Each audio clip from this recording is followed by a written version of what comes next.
I'm pleased to be a member of the Joint Standing Committee on Trade and Investment and Growth and to have been engaged in the hearings and the deliberations thus far for the inquiry into the Australian Government's approach to negotiating trade and investment agreements. This interim report includes a number of useful recommendations, which I will touch on briefly. As we know, we are a trading nation and committed to fair rules of international trade. We have agreements with many countries, and these are generally the outcomes of efforts on the part of successive governments. The legislation and procedures we put in place to govern the construction of trade agreements needs to recognise that fact and be designed to last across the sometimes many terms and different governments that these negotiations often require.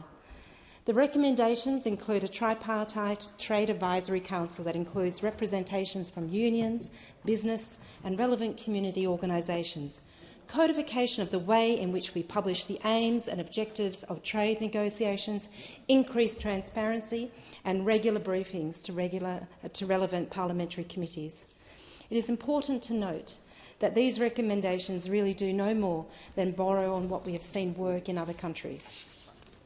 I note that many of the union submissions to the inquiry, such as those from the AWU and the ETU, highlight government procurement and the importance of ensuring that free trade is pursued not for the purposes of simply allowing greater profits for business, but as a larger and a broader goal of serving the national interest across many facets of our cultural, economic and social lives.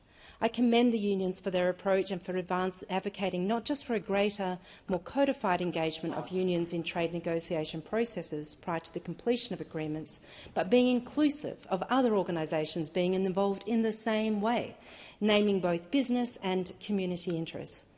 I take seriously the caution expressed by some organisations in their submissions that the US model has allowed the predominance of business interests. We seek balance for all relevant voices to be heard.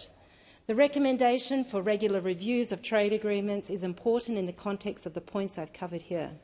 We need to be able to hear from those working at the coalface, business, union and community groups as to the effects, both good and bad, that have followed on from a trade agreement taken as a whole and also in relation to particular provisions.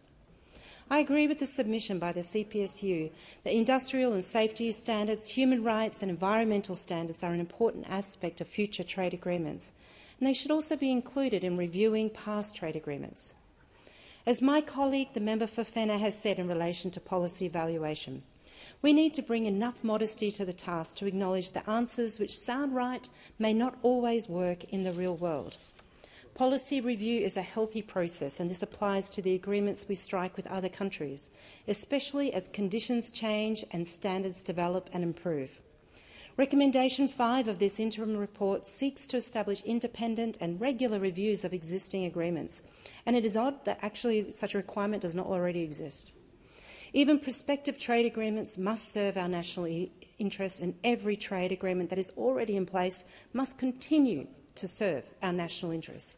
If upon review we find that an agreement isn't performing in the way we intended, then that agreement needs to be revisited.